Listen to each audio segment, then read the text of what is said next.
Good afternoon, ladies and gentlemen. Welcome to our Cooking Cold webinar, Integrating Access Governance and Entitlement Management, Governance for Dynamic Authorization Management. This webinar is supported by Cross Ideas. The speakers today will be me, Martin Kuppinger of Kuppinger Cole, and Marco Venuti from Cross Ideas. Like always, I will start with some information from the Kuppinger Cole side and some guidelines for the webinar, so doing some housekeeping and other things before we then directly start with the webinar. And so the first thing I'd just like quickly to mention is, what is Kuppinger Cole? Kuppinger Cole is an analyst company.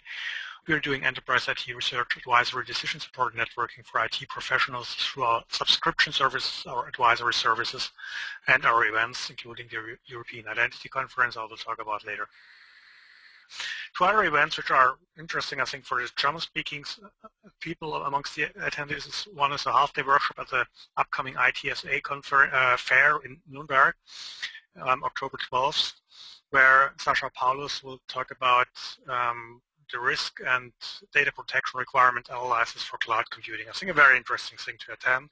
So if you're speaking German and are in Nuremberg at that point of time, I think it's definitely worth to visit.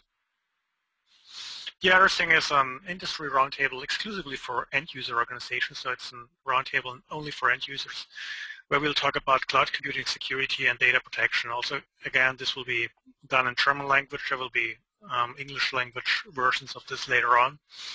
So it's also, I think, very worth to attend this event, which is mid-November.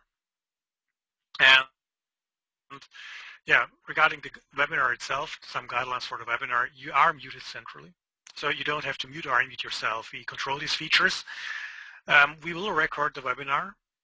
The podcast recording will be available latest by tomorrow. And we will do a Q&A session at the end of the webinar. So you can ask questions using the questions part in the GoToWebinar control panel at any time.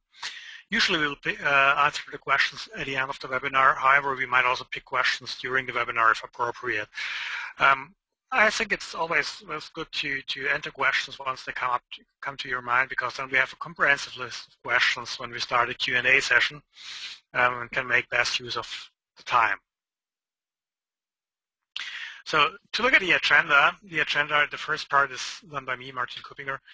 I will talk about drivers and requirements behind the future-proof access governance strategy and the thing around dynamic authorization management. So I will set sort of the fundamentals around this, so what is happening and what do you see as the major trends, the requirements, all these things. The second part then will be Marco Venuti, who will talk about combining access governance and entitlement authorization management, or dynamic authorization management, to provide more value to customers. So that's what we are doing there, and then the third part will be the Q&A. I will need approximately 20 minutes, and part of Marco will be approximately the same length, and so we have some 10 minutes afterwards for the Q&A part. Okay, let's start with access management. So access management is something which is, from my perspective, more important than ever before.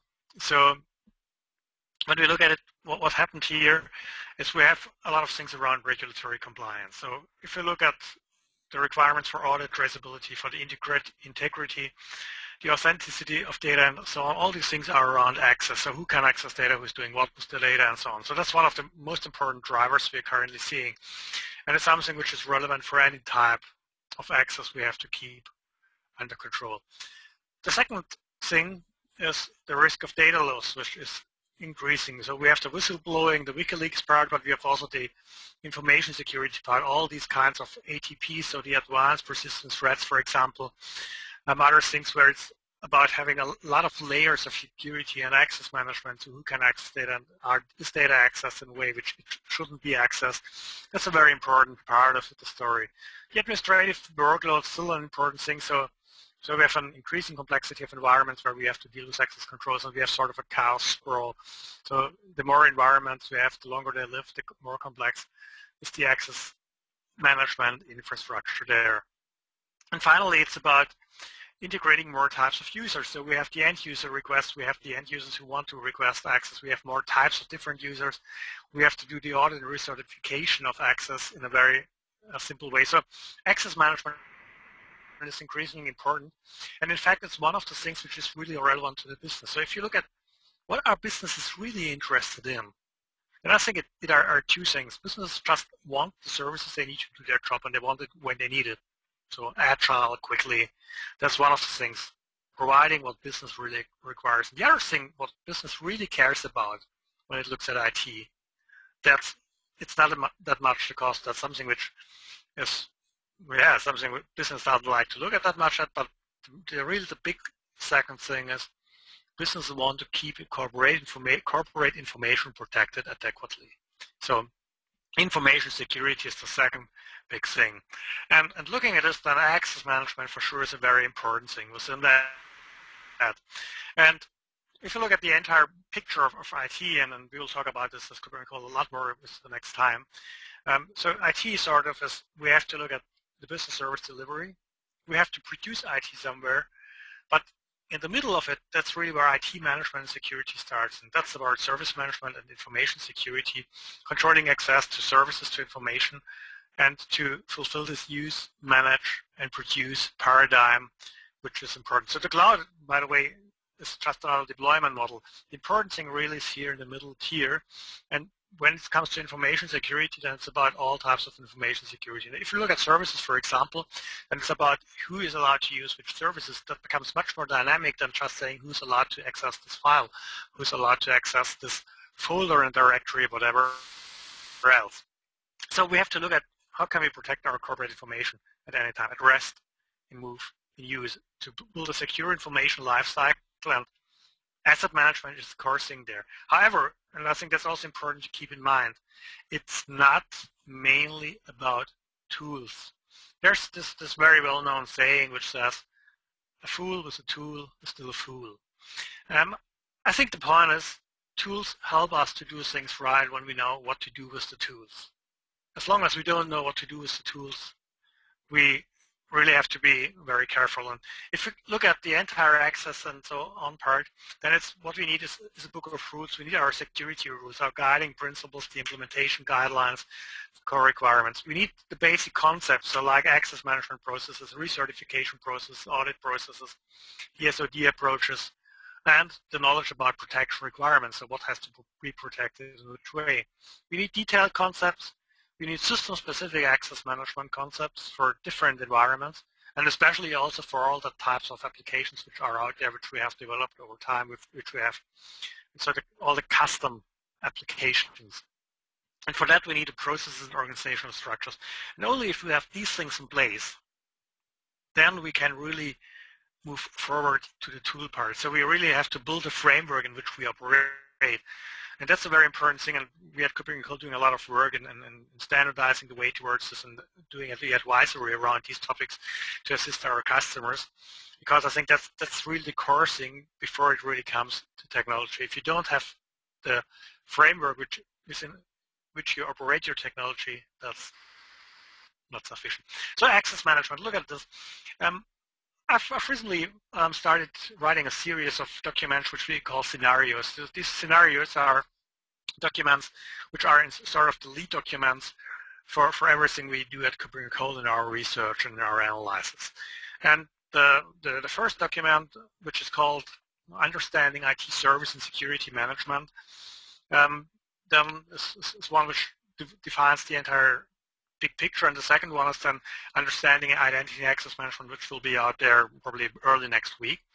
And I try to really restructure a little bit this very fussy identity and access management market. And within this very fussy identity and access management market, one important area is the access management. Access management is really the point also which business cares about. So if you ask a decision maker what is relevant to you, identity or access, or if you talk about identity and access, what is the thing the business really understands? It's access.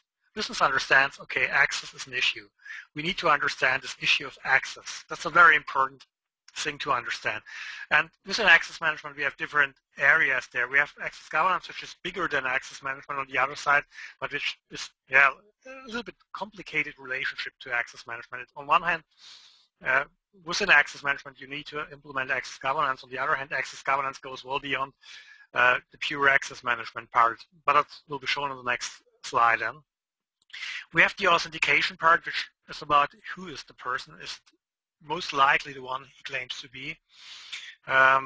We have the static access management, which is, let's say, the classical part of access management, where we say, okay, we define our roles. We say, okay, in this system, we then define these associations of groups to specific access rights. So all the access control lists, all the access control answers, entries, all these things which are around who's allowed to do what, writing it down more in a static way.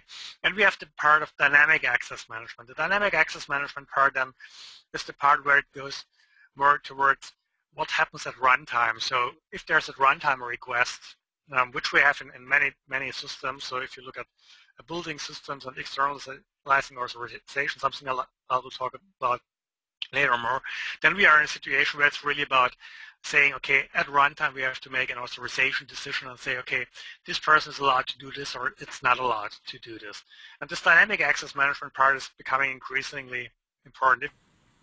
If you look a little bit deeper into this, so we have the entire identity and access management with a lot of other disciplines like identity stores and so on. And we have below the dynamic access management, again, several different disciplines. And the one I look today most is the discipline of dynamic authorization systems. So I won't go into detail on this. There will be, as I've said, probably early next week, there will be another document out which really goes into detail on what is behind all these things and how you best structure your IAM world. So the scenario, understanding identity and access management. There will be others like understanding access governance out there soon. And access governance is sort of the thing on top of it, which really builds also sort of the relation to the business, allows to control what happens there, implement the controls we need and all that type of stuff. Within the dynamic access management, and we have again different disciplines, and which is, for example, risk context-based authorization, so deciding based on risk and other factors whether someone is allowed to access a system and all these things. Web access management is a very common discipline. Privileged access management is something which is then more around the roots and the administrators and other privileged users. Federation is also another topic where we have a lot of podcasts available around federation. And then we have these dynamic authorization systems, and that's something which is relatively new if you look at heterogeneous environments, where it's about how can we externalize authorizations decisions out of applications. We have it, however, in some areas, so some organizations have implemented it much way before. If you look at mainframe environments, we frequently have situations where all the host applications call sub-programs or other things for their authorization decisions, so work against the central access or dynamic authorization system. And I personally tend to use this term dynamic authorization system for that market because we have a lot of different terms used by the different vendors, and we need something which really describes what happens there in reality. I will come to these terms later on. So the challenge we are looking at is externalizing security out of applications. So the externalization of security is a key thing. We need external user management, where we are not that bad. We rely on Active Directory and LDAP service, other things. External authentication, something which is also moving forward, more versatile and using AD or other things, Kerberos or Federation for authentication. Logging auditing, that's a nightmare currently because we don't have really good standards there. And we also need to externalize authorization. We need to build on a consistent set of rules, of business rules, of roles and other information, instead of trying to reinvent the wheel of authorization in every single application. It doesn't make any sense to do it per application because we end up with a lot of challenges. And one is we end up with hard-coded security, so business rules hard-coded into applications, and if let's say the credit limit someone has changes, you might end up with you have to change the code, which is a nightmare. And we can't centralize security management across applications as long as we have built-in security. So externalizing these things is a key thing, and moving forward towards this is a very important step. And I think currently it's really gaining massively momentum. So standards like ACML and other things, but also with the increased understanding of organizations, yes, we have to move forward on that.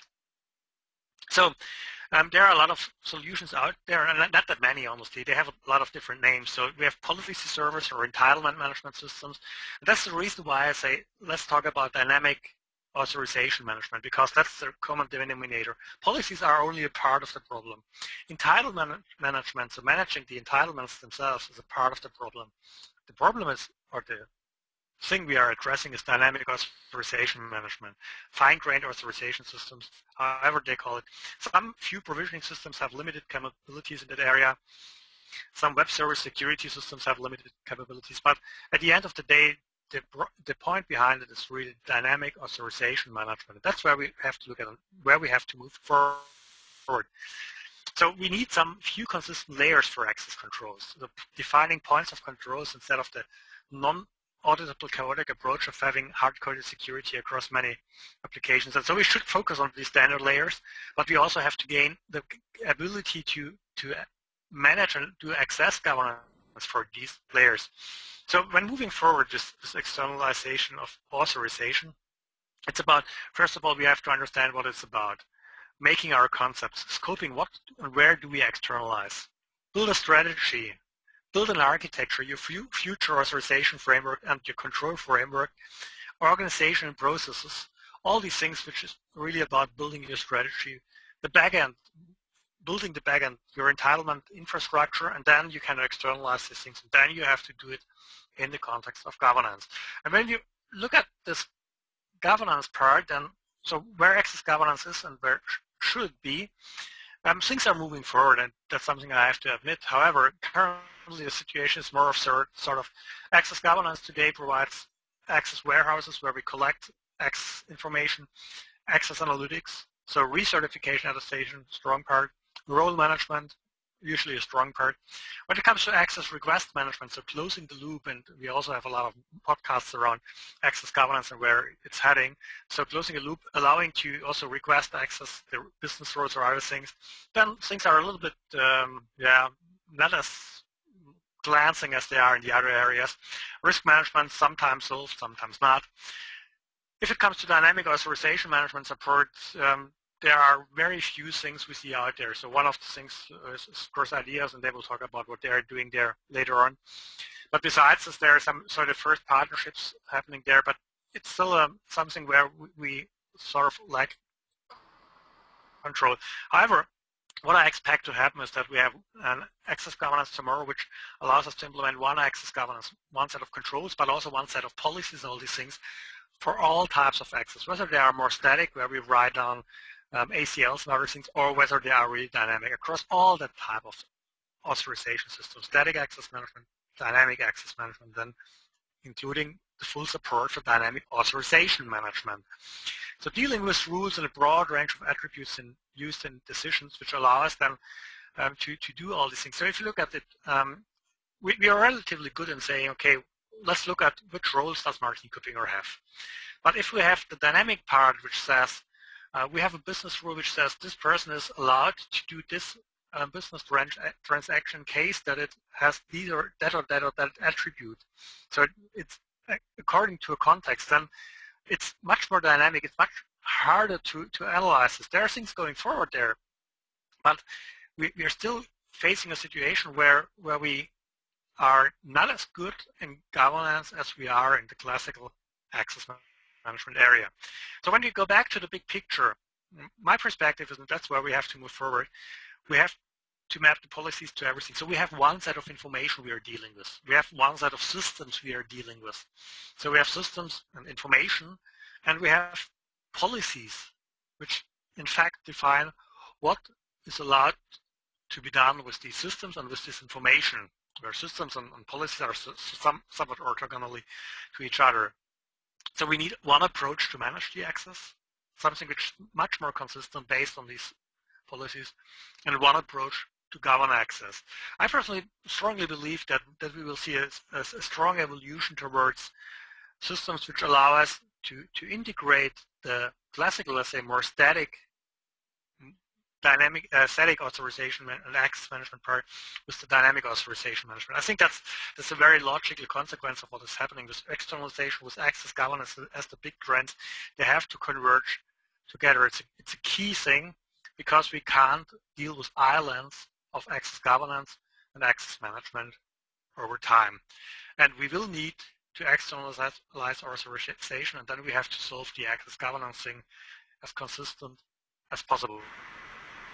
Having said this, I will hand over to Marco, who will then start doing his presentation. So Marco, it's your turn. And from my side, yeah, go ahead. Thank you very much, Martin, and thank you all for joining our webinar today. My name is Marco Venuti, and I'm responsible for alliances and partner enablement at Cross Ideas. Over the next 20 minutes or so, I will give you our perspective from an authorization management point of view of what Martin just presented, and then I will discuss the similarity that we see across authorization management and other part of the identity access management universe, telling you something about customers of ours and giving you a level overview of what Cross Ideas approach to the topic is like.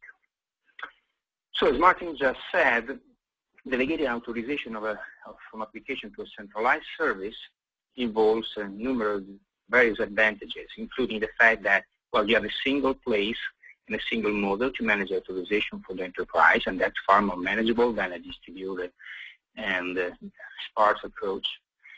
Another interesting advantage is that you have a correct segregation of application management and authorization management in different people inside the company, which is much more appropriate, and then reporting and auditing are much more simplified. But in essence, authorization management shares with other solutions like identity management and access governance the same core problem. And you share the problem, the solution to the problem of managing application entitlement in a unified way. So, in other words, what I'm saying is that there are three solutions, three market segments that are basically the same playground where we do play different sports with different players. So just to maybe in a bit of an oversimplified way, just to be sure that we are on the same page, let me just briefly recap how it goes in these three different scenarios. So if we start from an application development perspective, the story typically begins with the application developer or the architecture team that says something like, well, we can make our life easier centrally managing authorization for our own grown application. That's what an authorization management system is meant to be providing us. We'll be starting from the application that we're currently developing, and over time, we will modify the previously released custom application, changing them to leverage the new architecture. What we see is that especially in the financial institution sector, many organizations have been following this approach, not necessarily leveraging market solutions, but sometimes also building in-house the authorization management system itself. And some of them are currently in the process of changing from a custom solution to a market one for these specific needs, to do a better support of common standards and to have an easier life also in maintaining the solution itself. If we look at how it goes from an infrastructure perspective, from increasing efficiency as a core needs, what we see is that the infrastructure team is starting the conversation in another way. They say, well, we can increase efficiency and provide better services to our user, automating some of the key user management process. That's what identity management is meant to be providing. And in this case, typically we start with a system and application with a higher number of users or higher number of changes over time. That's what gets prioritized. The third case is what starts from the compliance needs, and that's what the CSO, the compliance manager, play. And as part of the GRC, or a wider GRC program, they need better visibility on who can do what. So they need the IT version of the GRC approach, and this is what the access governance solution tends to deliver.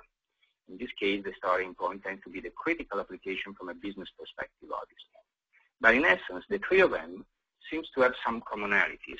And as a matter of fact, what we are seeing in the market in these days is that the identity management market and the access governance market are converging in a new set of solutions that we can define identity and access governance, which is just the combination of the two.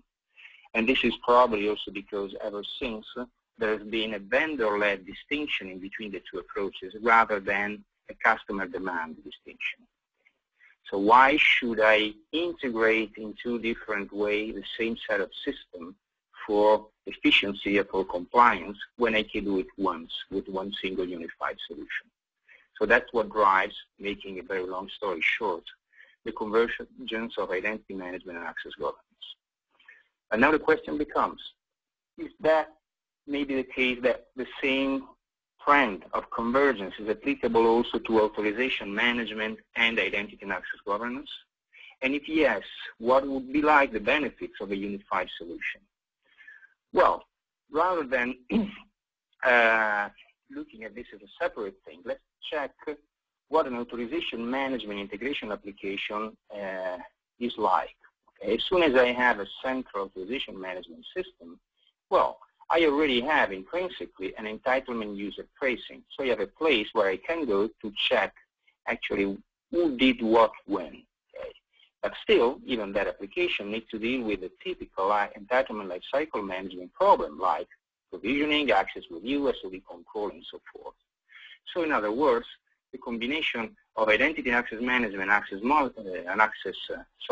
and authorization management provides who can do what plus who did what, unlocking a number of interesting use cases that I would like to share, at least in a very simplified way with you. So rather than listing the use cases, let me tell you something about one of our customers. Okay, so this is the Italian Ministry of Health, which is using IDEAS. IDEAS is the name of our solution, of our integrated product that includes authorization management and identity management and access governance. They are a customer of ours since 2005, and they started for needs that were very well identified in the authorization management space. With a company with about 24,000 users, both on the centrally in Rome and in other regional offices. And they have a significant number of custom applications. 71 out of 78 overall are using IDEAS as an authorization management system. And there are many flavors of technology that are integrated. But it's pretty interesting that it took 5 years overall to entirely convert the existing application estate to leverage the new infrastructure. And during that time, they also integrated the other applications, which are not custom, which are bespoke application systems, like Active Directory, e-learning system, EOP, and so forth. So that's what they did. And in terms of architecture, they got to a centralized entitlement usage logging, so a single place where who did what is stored, and that's applied on the entire custom application set, meaning 71 applications. Some of them has been integrated also leveraging the application logging centralization, so meaning that rather than just managing centrally the authorization process, we do also manage centrally the logging of the application logic, and this is currently applied only on 9 applications. And then we provide the integration of other applications which are not custom, so it's a static integration through synchronization mechanism, leveraging, let's say, ordinary bidirectional synchronization techniques through the enterprise connector for the databases or directory and so forth. But to do what? Well, they got to a central management system for all user authorization on the entire application set, obviously with different granularity level depending on the integration way that has been adopted for a given application. For authorization manager, there is a very fine-grained detail, maybe a much more coarse-grained on other systems. Okay? They also have a unified process for provisioning and deprovisioning, that's for the entire application set, and they have other use cases which are just possible because of the combination of authorization management and identity access governance. One of them is what we call the best before entitlement management, meaning that we manage the automatic removal of entitlement that hasn't been used for more than 6 months. That has been used meaning that I can track and I have visibility on the last usage of a single entitlement. And that's what drives what makes possible the triggering of the workflow to validate the appropriateness of removing that specific needs. Okay. This is one out of multiple use cases that we can implement. And this is what is currently doing Ministry of Health. And by the way, this was coming down directly from the Privacy Act that is applicable in Italy that directly requires this. Other cases, just to share with you what can be done with this sort of solution, with our solution, is what we call the with or without your access review. So I can automate the launch of an access review campaign on entitlement that has not been used on an X-month scale. And this obviously can be restricted on specific business process or specific application just to make sure to focus the attention of the manager on the relevant portion of the access governance processes. Another example is the not always on entitlement. That's, to make it very clear, I apply it on a financial institution case, on a bank case, where, for instance, I have trading activities that are allowed only during weekdays. So traders should not be able to perform trading during weekend days. Well, if I'm doing this on an access, on an authorization management integrated application, that's something really easy to manage, because it's just a constraint on the entitlement that I'm managing centrally in my policy server. So at runtime, the trading application will prevent the trader to perform any trading activity, just because it's Saturday. But what about applications that are integrated in other way, like synchronized, like I would do in an identity access governance integrated session? Well, I can still do that. Depending on the level of granularity that I have in the application, in terms of interfacing it to my system, I can either disable the specific entitlement that allow the trading activity, or maybe the entire logon credential during the weekend days. But what is relevant is that from a business policy management perspective, I'm still managing one single policy, which is about preventing the trader to operate during weekends. Then I have different flavors of enforcement, but I'm still talking of a single policy engine that is managing my business needs. So this is the sort of needs that we have been addressing with our solution for multiple customers. Here you have a list of the most relevant names, and out of 100 customers, let's say we have 85% of them are authorization management customers also, okay, which is a very significant portion of our business. And this is not really happening by accident. This is happening because of the history of our company and of our solution. Cross Ideas is the new name of a company formerly named US Security, which was owned by a large system integrator in Italy, and hence with a strong set of customers for application development. And thus, US Security, now renamed Cross Ideas, started building an authorization framework just not to reinvent the wheel in any application that the system integrator was delivering. But what started as an authorization framework later became a standalone product, and later started also to address other needs like approval flow and managing segregation of duty. In essence, what started as an authorization framework evolved over time into what we currently call identity management and access governance. Okay, so there is a reason why we end up with a solution that still relies on a core element, which is an authorization management server, with other components like the user provisioning parts, the access governance, and the identity intelligence that orbits around it. So that's in essence what we deliver, ranging from entitlement server to compliance for SAP into a unified solution. So kind of linking what typically is called the GRC space and the identity and access management space. And that's why, by the way, why we choose the name Cross Ideas, because we believe that we kind of bridge these two universes with a unified solution. Well, that's basically it from my side. So just to summarize what I just shared with you, we believe that there are clear benefits in addressing entitlement management and identity and access governance in a unified way. We are also recognized as innovative for this combination of capability that we have in our solution.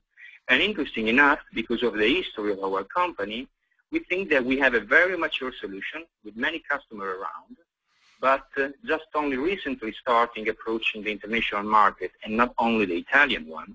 And so, for that perspective, we are probably the most new in this segment. That's basically it from my side, and I hand it back to you, Martin. Okay, thank you, Marco, for your presentation and giving insight on how these things relate from a practice perspective and what customers are doing there. Like I said before, we are right now at a point where we do our Q&A session. So I ask all the attendees to enter their questions using the questions tool in the webinar control panel so that we can pick up the questions and discuss it, provide the answers, and so on. So that's, first of all, what I like to do. So start entering your questions as long as you haven't done it yet. I think we have two questions, and I think one interesting question is targeted to me, so I will pick it. Do you see application vendors conforming to dynamic access management standards or dynamic authorization management standards like XACML? So XACML is definitely the most important standard. Or I might even extend this, even opening up their applications in a way that they provide, for example, RESTful APIs or other things which we might use them instead of the standard. So if the standard, if it's not a standard, at least if they have interfaces. I still think that we see relatively little there. There are some vendors which are really moving forward in that direction. So really enabling their technologies to work based on externalized authorization management systems. So it's starting slowly. What we see definitely more is that companies start, for example, which have a strong, a lot of own applications they have developed by themselves, which they develop by externals. And in that area, I think we have a situation where we have a lot of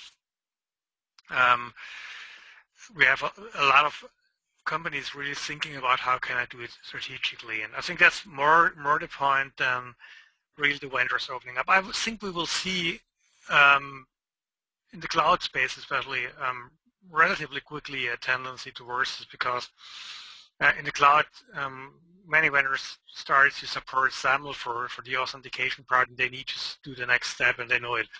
I think they increasingly understand it. So in that area, we might see more momentum than in the classical on-premise solutions first.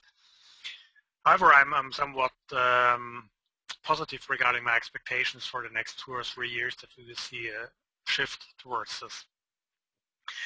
The other question is, are application vendors pushing back an attempt to keep security native to the application itself? No, I don't think so. I think it's either they haven't understood it yet, or prioritized it high enough yet, or they're starting to do it.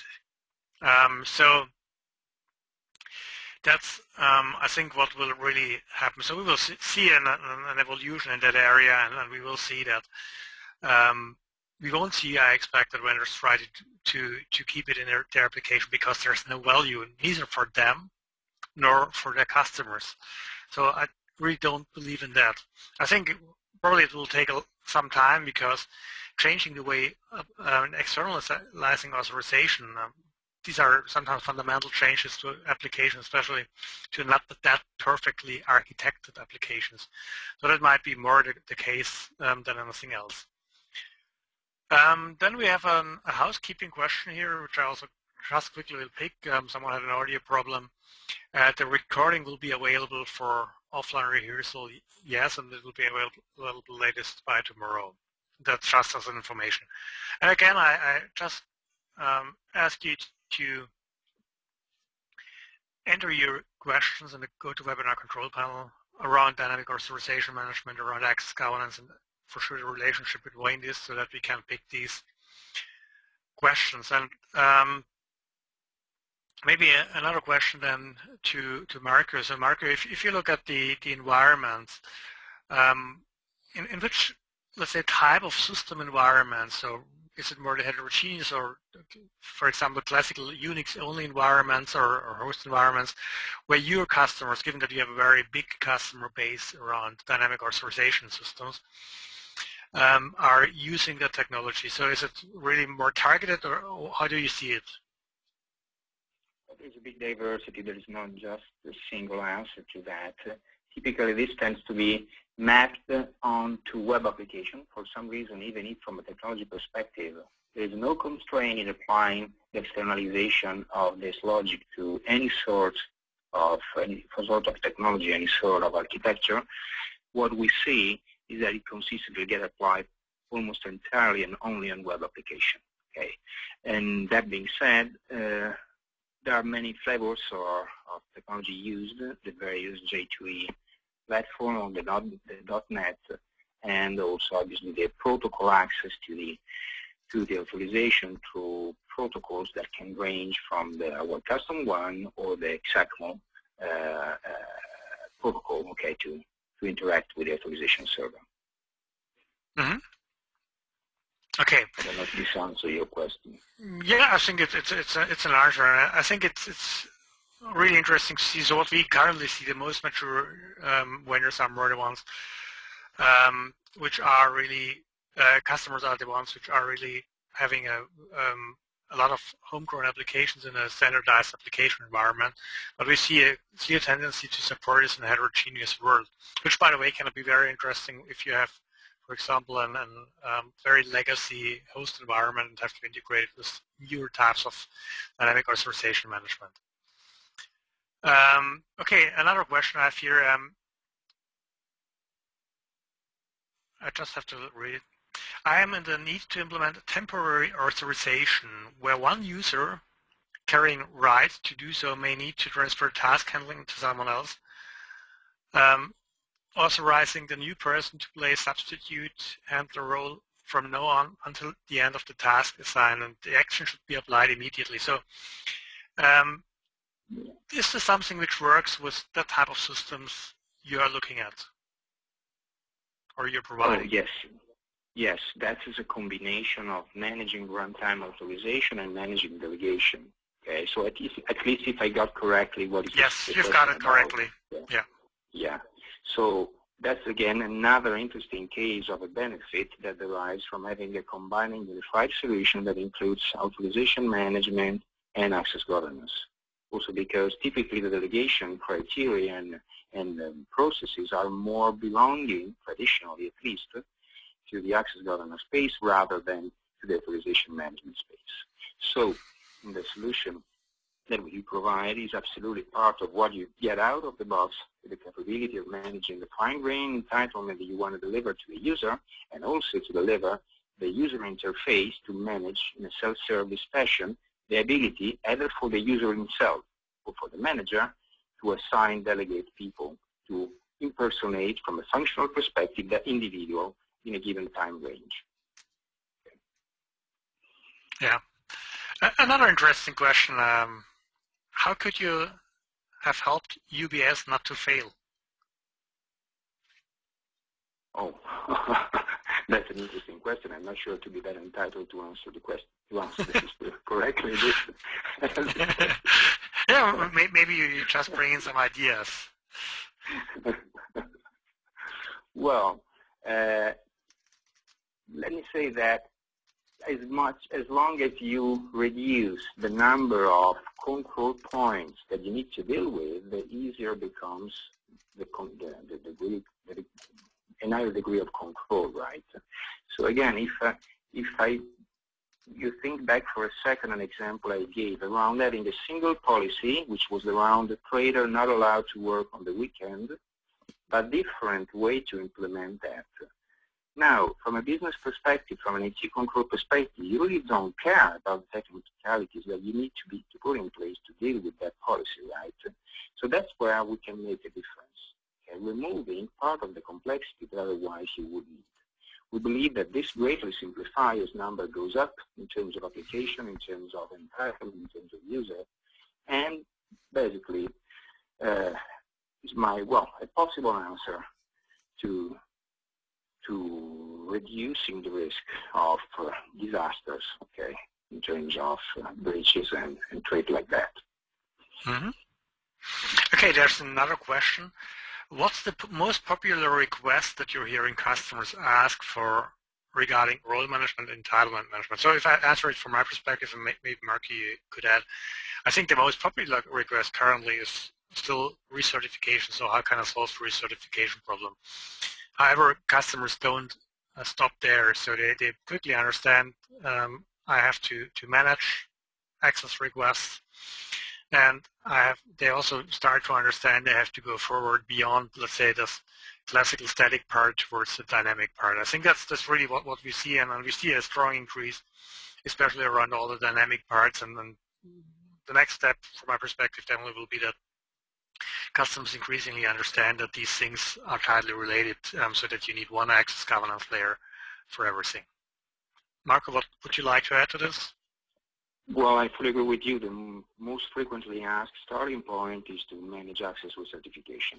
This is the most unfashioned, let's say, name it like that, request we get. So the example I gave, for instance, around the Ministry of Health, that started as an authorization management, and are now realizing that they also need that sort of functionality, which we name recertification. But the starting point in these days are more on the recertification side with a very light integration of the application, most of the time a read-on integration, and then moving over time in a tighter integration to automate the process of delivering the changes back to the system, and when applicable, in changing the application to leverage the authorization management part of our solution. But this is typically phase 2. It's not phase 1. Okay. So any other questions from the attendees?